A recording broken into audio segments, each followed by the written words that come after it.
여러분, G2 이러면 미국과 중국을 말하잖아요. 그런데 이 G2가 경제 상황이 심상치가 않습니다. 전체적으로 말입니다. 침체의 기운, 리세션의 기운이 가득 차 있습니다. 당장 말입니다, 여러분. 이거 한번 보세요. 중국의 2분기 경제 성장률 마이너스 0.4%입니다. 마이너스는 아닙니다. 플러스 0.4%입니다. 이 정도 수치는 말입니다. 거의 역대급입니다. 재작년이죠. 2020년 코로나19가 중국 전역을 강타했을 때 마이너스 6.8% 이후에 0.4%라는 수치는 최악을 기록한 겁니다. 그러니까 시장에서는요, 야, 역사상 최악의 수치가 나왔다. 아니, 코로나19의 위기가 전국을 덮쳤을 때는 그런가 보다. 위기가 이렇게 올 수 있다 생각을 했지만 지금은 딱히 말입니다. 이게 코로나 위기라고 하기에는 좀 힘들어요.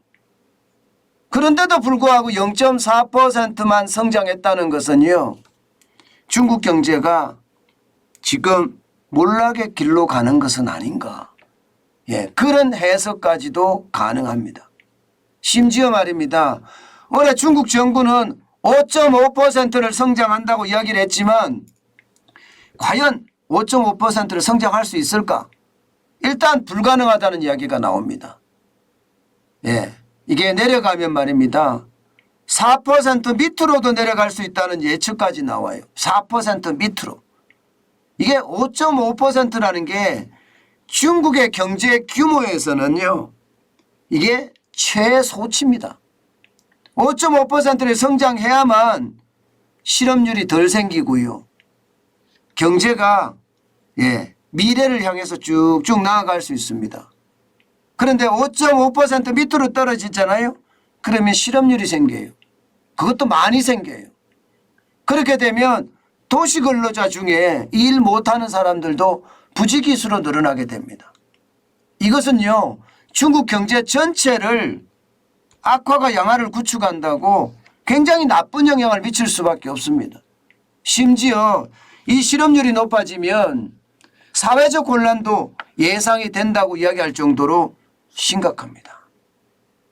특히 더 큰 문제는요, 중국의 경제 성장률이 이렇게 떨어지니까 세계의 어떤 경제 성장률도 이거 만만치 않겠구나, 이런 예상이 가능합니다. 여러분도 알다시피 세계의 공장 이러면 중국이에요.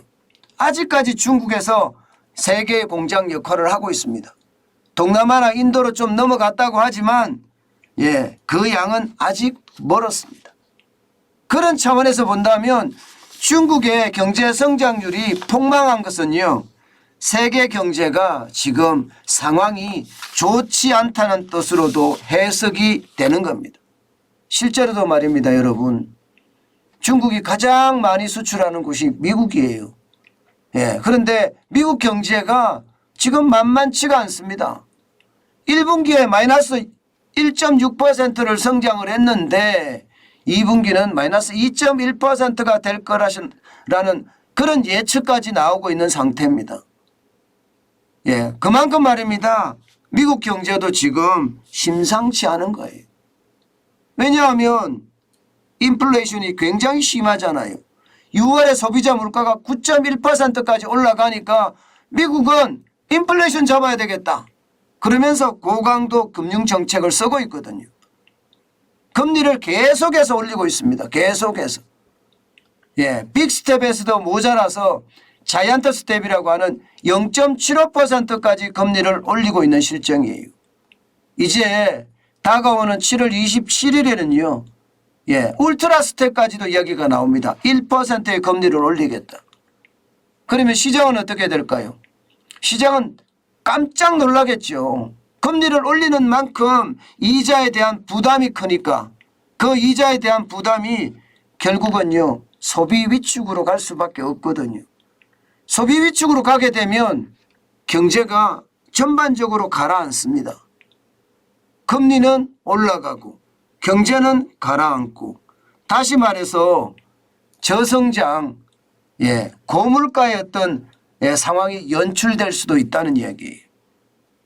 지금 현재까지는 그렇게 갈 것이라는 게 일반적인 전망입니다. 이처럼 말입니다. G1이라고 이야기하는 미국도 상황이 심상치 않고요. G2라고 이야기하는 중국도 상황이 심상치 않습니다. 그러다 보니까 세계 경제 성장률 전망치도 계속 수정이 되고 있어요.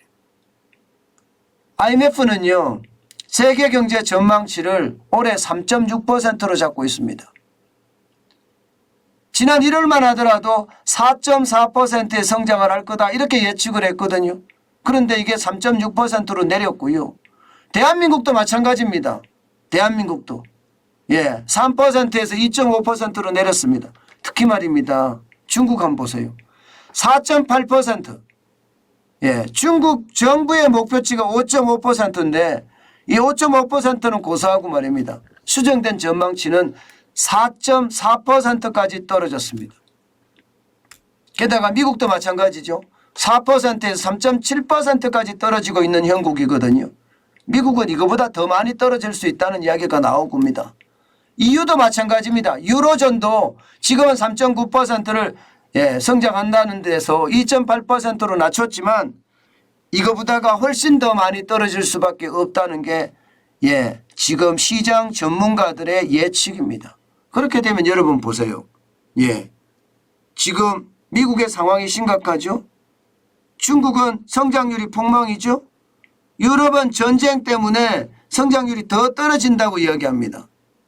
그러면 시장이라고 이야기하는 거대 시장 중국, 두 번째 시장 미국, 세 번째 시장 유럽까지 이렇게까지 망가지면 전 세계 경제는요, 동반 위기로 갈 수밖에 없습니다.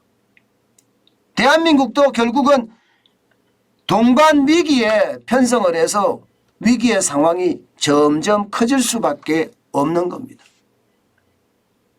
여러분, 세계 경제에 복병이 있다. 그래서 퍼펙트 스톰이 올 수도 있다. 이렇게 이야기했지만 지금은요, 동반 위기, 그 속에는 동시다발적 위기도 포함이 되어 있습니다. 동시다발적 위기까지도 한꺼번에 몰아치지 않을까, 그런 두려움도 커지고 있습니다. 특히 말입니다. 선진국보다는 개도국이 먼저 무너질 텐데 스리랑카나 파키스탄이나 터키나 이런 나라들이 계속 무너지고 있잖아요. 앞으로도 개도국들이 얼마나 많은 개도국들이 무너질지 심히 걱정이 된다고 이야기할 정도예요. 그 속에는 대한민국도 포함이 되어 있다는 사실입니다. 언제든 말입니다. 위기의 고리는요, 대한민국을 칠 수도 있습니다. 언제든 말입니다. 때문에 여러분, 위기는 위기로 인식하고 반드시 대응을 해야 됩니다. 그래야만 우리가 이 위기를 기회로 바꿀 수 있다는 사실, 여러분도 이제 충분히 인식했다고 생각을 합니다. 오늘 미국 시장은요, 세계 경제 동반 위기가 온다는 최악의 상황보다가 정반대로 나타났습니다. 정반대로. 오늘은 거의 급등했습니다. 급등. 다우산업지수가 2.15%가 올랐어요. 658.09를 기록을 했고요.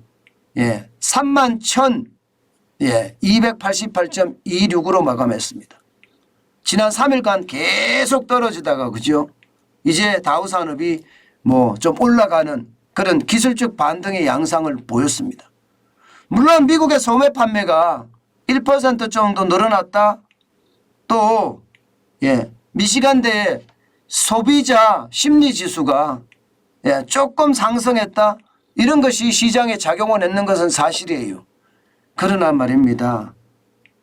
앞서 제가 말씀드린 것처럼 G2의 위기, 세계 경제의 위기가 워낙 지금 깊이가 깊기 때문에 지금 다우산업지수가 이렇게 올라갔다고 하더라도 이게 대세 상승세냐 이렇게 말하기는 어렵습니다.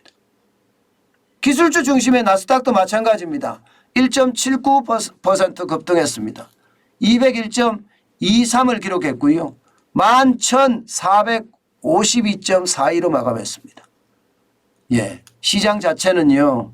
뭔가 활력이 넘치는 듯 쭉쭉 올라가는 모양새를 보이지만 이것은요. 일시적 발작이 아니겠느냐. 깜짝 실적이 아니겠느냐. 이렇게 분석하는 게 시장의 지배적인 생각입니다. 여러분, 세계 경제는요. 당분간 이처럼 말입니다. 롤러코스터 장세가 계속될 겁니다. 이게 안정적으로 성장하든가 안정적으로 하락하든가 이런 모양이 아니라 매일매일 소재에 따라서 올라갔다가 내려갔다가 등락을 거듭할 겁니다. 이렇게 등락을 거듭할 때는 여러분 투자를 하기보다는 멀리서 관망하는 것이 이게 자산을 덜 잃는 방법이라는 거 아마 여러분은 이미 알고 계실 겁니다. 너무 급하게 서둘지 말고요. 호시우보라고 했잖아요. 호랑이 눈으로 쳐다보면서 말입니다. 소의 발걸음으로 우직하게 걸어가시자고요. 그것만이 내 자산을 보호하는 길이다. 이렇게 말씀드리겠습니다.